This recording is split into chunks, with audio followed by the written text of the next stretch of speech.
Hey y'all, what's good? Good morning. Y'all, I forgot my headphones at home, so if the sound is a little, bad, please forgive me. That's why I have no no headphones with me, which means I get to listen to no YouTube today. It's gonna be straight audio books today. I have two different headphones for my iPhone, and I left both of them at home. One is in my gym bag, and I don't know where the other one is. On my desk, I imagine. Anyway, so I don't know how many of y'all remember this, but a few weeks ago, I shared a story, or not a few weeks ago, a few months ago, because it was the summer. I shared a story about how I was at Lowe's one day, and I had on the red lipstick, but it was the summertime, and I had met this man. I was trying to fix my bed, because remember, Ben didn't put it together following the instructions. He just thought he knew how to do it, and the bed started collapsing in the center. So I was trying to buy some bricks or something to give it a foundation, and this older white man saw me, and he could tell I looked like I didn't know what I was doing, and he offered to help me. And y'all know me and the gift of gab, and we just started talking or whatever. And I was telling him about the whole structural engineer that I needed, and he said, oh, I'll have my son come and do it for you for free. Well, remember, initially I was too embarrassed after I looked this man up, to see, he said they had their own company and this is what they do for a living, blah, blah, blah. And so once I looked him up and found him, and I saw how,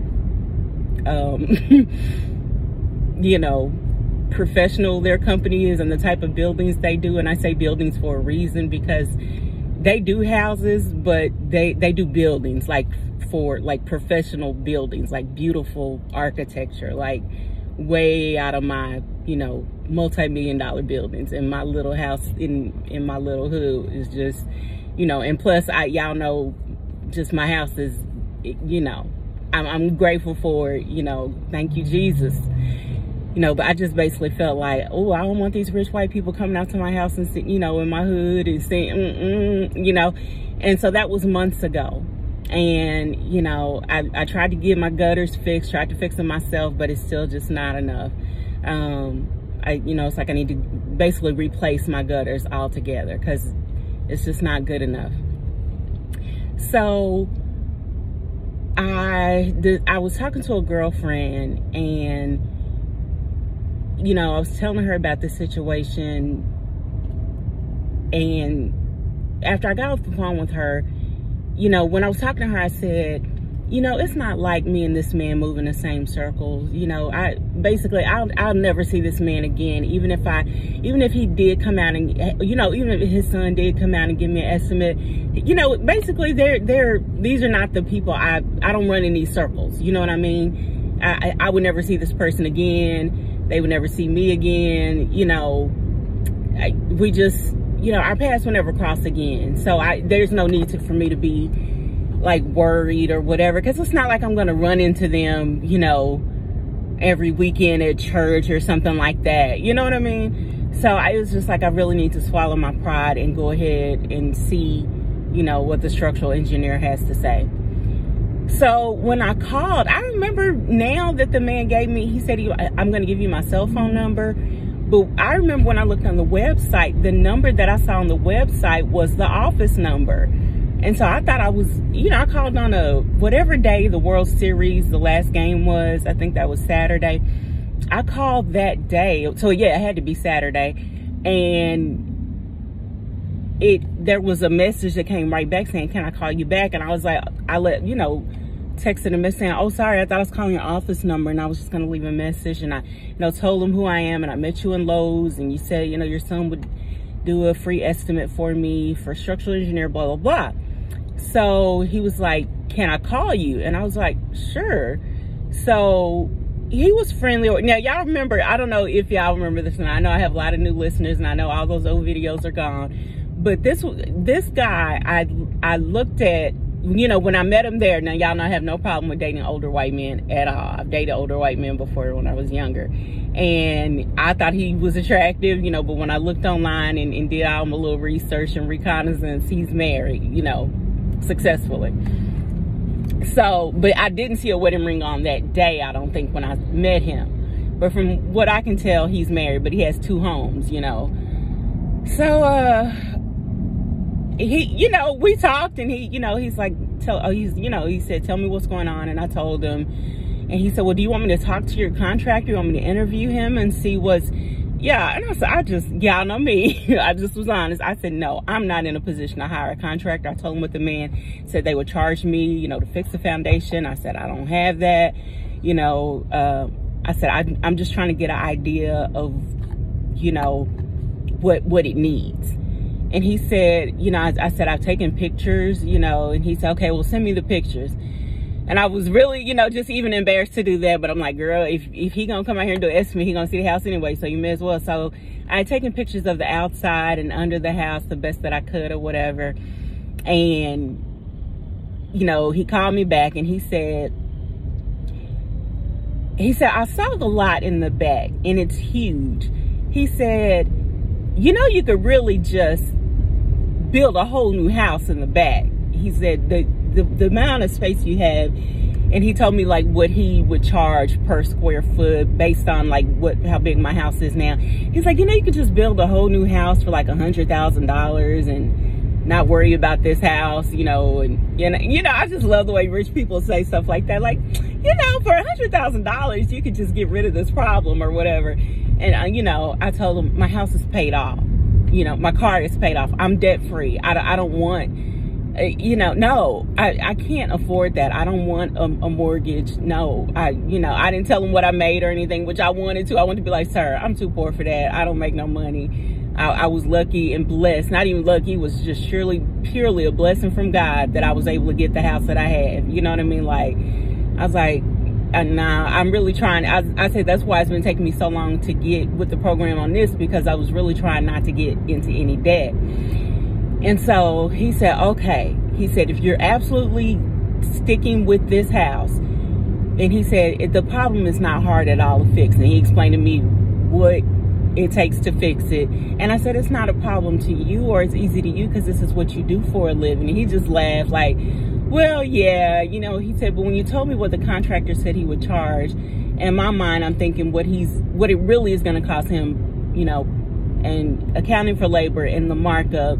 He said, it's not a hard problem to fix. So he said, I tell you what, he said, you know, and so he explained this concept to me, and I've heard of it before, barn raising. We talked about this before back in the day. He said, you know what, and y'all, he's older than me. Y'all, I'm 44, so I was saying his 60s or 70s. He said, you know, in my day, people used to help each other. And everybody who knew how to do whatever would come over and pitch in. And, you know, the ladies would cook something and we'd all, you know, work all day and we'd eat something, you know, blah, blah, blah. And he said, if you have, he said, like 4 guys, I could bring my 2 sons. And if those guys I could talk them through what to do, like what they need to do. Like they said, if they could just follow instructions, he said 2 weekends in a row, we could have this issue fixed. And so he said, you know, my 2 sons too. So he's like, basically that's six men, basically 4 days is what it would take to fix that. And I said, sir, no, I don't have that. Like, I don't have no brothers. I don't have no daddy. I didn't say that to him, but I'm telling y'all it. Like, sir, no, I don't have that. Yeah. And so he said, well, the man hours it would cost, he said, would be about $5,000. Like, that's about what it would cost to hire out people to do that work. You know, and he basically, you know, he was like, you know, basically he said it's not a hard problem to fix, you know, for me. And I just was like, I was like almost in tears, because I thought about how much I've been stressing out over this, trying to figure out how I'm going to do this, how I'm going to get this, you know, taken care of without taking out a debt that will put a lien against my house. You know what I mean? I don't want to do anything where my house can be taken from me. You know what I mean? You know, fail paying property taxes. So I want that to be the only way that anybody could ever take my house, is if I, you know, didn't pay my property taxes. I don't want any liens on my property at all, you know. So, and then he like mentioned all these other possible things, you know, that I could do. So he said, and I didn't even tell him about the plumbing or the electricity, how none of that stuff is up to code, up to date. And so he told me, you know, once you get that fixed, he told me exactly what I needed to do to get the house, you know, just from his view of what he could see in the pictures, to get the house, you know, whatever the word is. But my girlfriend and I were talking about that, how we see houses in neighborhoods like mine go from looking like mine to the Mexicans will move in them, and we don't know what they do. They don't tear them down, but they do something. Them houses start looking brand new. And he told me what it was, and I didn't mention nothing to him about Mexicans or whatever, but this is what he literally does for a living. And he said, you know, you need all new windows, and they need to be weatherproof or whatever. He told me what kind of windows they were. My house has a lot of windows. I counted them one time. I don't remember what that number is, but it's a lot. And he told me what they cost each. And I was just like, Lord have mercy, this man must think I'm rich. And then he said, you know, and then you need siding, or whatever you call it, siding that's waterproof, you know. And then that's him talking about just that stuff. That ain't even considering all the stuff I need to do, plumbing and electric, you know, wise. So, and then, because he had said that, he said by the time you end up putting money into all the stuff it'll take to get the house up to par, he's like, that'll be a new house. Like, you'll have spent the money on a new house. But what I can't, or say to him, or have gotten him to understand, is I can do, you know, $15,000 here and there in terms of loans every few years, basically. Basically, by the time I retire, I can have the house in good shape, but I can't just come through on $100,000. And I'm honestly, I'm not trying to. I'm not trying to go through getting a $100,000 loan from a bank. And it's like when I was with Ben, I took all those courses to buy a home and everything you have to go through, and saving for the down payment and all that kind of stuff, you know. And I'm just not trying to do all that. And just the thought of $1,000 mortgage payment every month, you know, and that's more than half of my income. You know what I mean? That's like, you know how your mortgage or your rent is supposed to be no more than 30% of your income. You know, it's like that's an uncomfortable amount, not to mention property taxes and homeowners insurance and all that stuff, and repairs, you know. Now, he said, of course, if you built a home from new, you know, you wouldn't really have any repairs in your lifetime. And I was like, you know, yeah. But it's just interesting. And so, you know, tell him, he said, are you planning on staying there? This is when we first started talking about it. I was like, yeah, unless I get married, this is my home, you know. He was like, well, that's good to hear. But he was just like super nice, and it, you know, just that Southern, you know. He kept mentioning, you know, me. He was like, well, if you make some jambalaya for me and my boys, you know, he's white or whatever. He's like, if you made some jambalaya for me and my boys, that would just be awesome. And so I was telling my girlfriend about it. She was like, well, girl, you better go buy some jambalaya. I was like, I don't know how to cook. But then it's like, I thought about my family reunion. I have, like, y'all, there's more boys in my family than there are, you know, girls. It's just a ridiculous amount of males in the family. Like, literally, out of my great, you know, my great uncles and aunts, there's only 2 women. Remember I told y'all about those 13? It's like, you know, it's just a lot of males in our family. And I thought, girl, you need to send out an email or something like, look, if you can't do 2 weekends in a row or even 2 days in a row, like, basically, can you get 16 men to do 1 day each or something? I need to ask him, can they be different people every day? And I'm sure they probably could, because he had talked about hiring day laborers and stuff. And then I thought to myself, Kat, you see the Mexicans at the what you call it, the gas station all the time trying to hire at they work for a day. And it's like, but when I did even the math on that, I don't know what they charge, but I was thinking if they charged $100 a day, that's still $800 every weekend. And that's still basically, that's what he basically said. Well, he said 5,000. Let me see, 4, 8. Yeah, it's not as much as he said, but there would be the translation issue, you know. I'm sure there would be some, yeah. So, you know, they say when there's a will, there's a way. It's like I'm still trying to think it out. He was like, you know, well, let me know what you decide.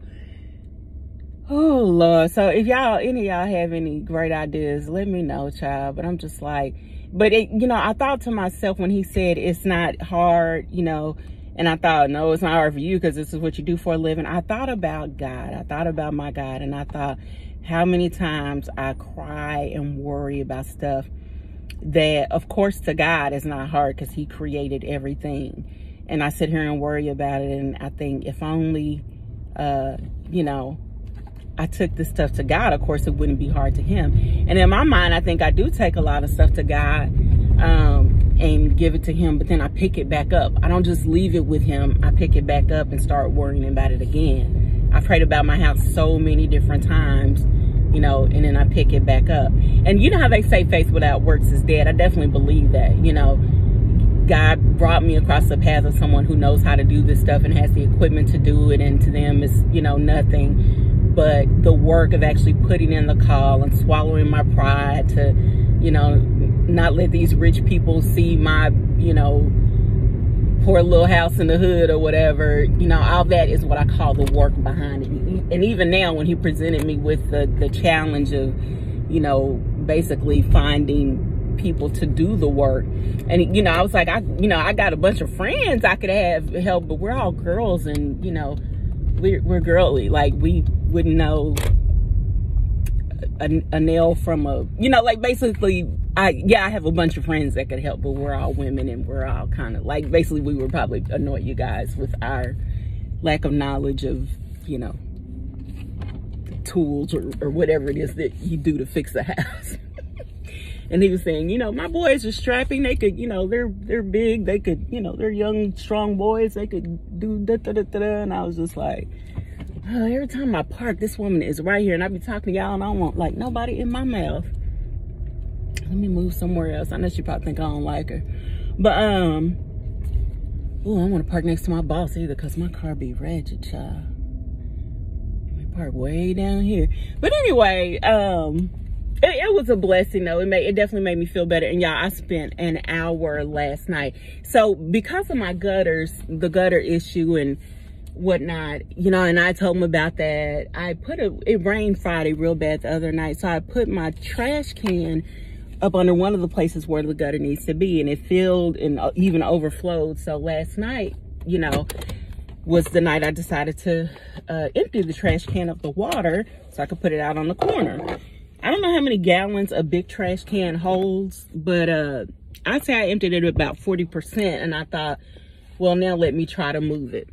And y'all, I literally spent an hour going back and forth trying to move that trash can after, you know, like I emptied it as much as I could, but until it started smelling bad, like once the water got low enough that the smell was coming through, then I started pulling it. Yeah, I'm basically telling y'all it was a workout trying to get that trash can to the corner. And I am 99.9% sure my next door neighbor, the black next door neighbors, that it's a trap house. He sell dope, because there's always dope fiends coming up to his house, standing outside waiting for him to get him something, waiting for him to give them something, and then they go away, you know. And so he has 2 pit bulls in the back, and of course, whenever they see me, the dogs see me out there doing stuff, they start barking, and he come out and cuss them out. Shut the F up! Nigga, I ain't playing, shut the F up! And I'm just like, oh my gosh. Like, I should have did this yesterday when he wasn't there. And it's just like, oh, child. And it's like, he been living there I don't know how long. Y'all remember the neighbors I had before that? They're somehow related to him, because he used to come over there when they lived there. And I don't think they sold dope, but they were just loud and always fighting and stuff. And now he over there selling dope. Y'all know that song by J. Cole that say, I think the neighbors think I'm selling dope.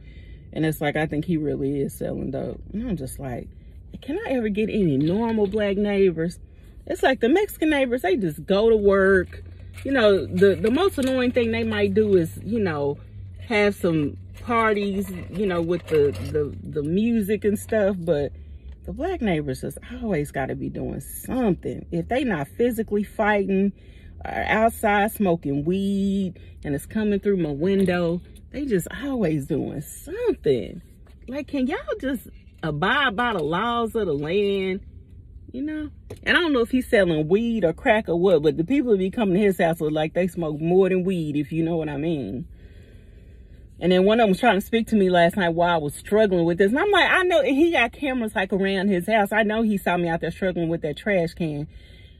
And instead of him coming and say, hey, you know, let me help you with that, basically so you can finish and my dogs can quit, you know, barking and shut up, he just would rather stay out there and keep cussing his dogs out. And it just, you know, it's like he don't spend no time with those poor dogs. They're outside dogs, so they're outside all the time. They don't get any love. When he does come out, all he does Oh, I just found my headphones, y'all. All he does is come out to feed them. He don't ever play with them or nothing. Poor doggies. And it's like I used to give him treats or something. If, you know, I bought some for Maggie. Like on Christmas, I definitely gave him some treats because I felt so bad for those poor doggies. But they're just so cute. And one of them ain't vicious at all. He just, you know, I think he got him another dog as a companion. But I hate when people treat dogs like that. Just have them outside and don't, you know, love on them. And then Maggie figured out some kind of way to break into Sula's I have a little encampment for Sula. This basically, you know, her own space. And child Maggie be smelling her food and will somehow find her way in there. And she just a greedy guts like her mom. Anyway, I'll talk to y'all later. Y'all be easy. Like, share, and subscribe. Bye.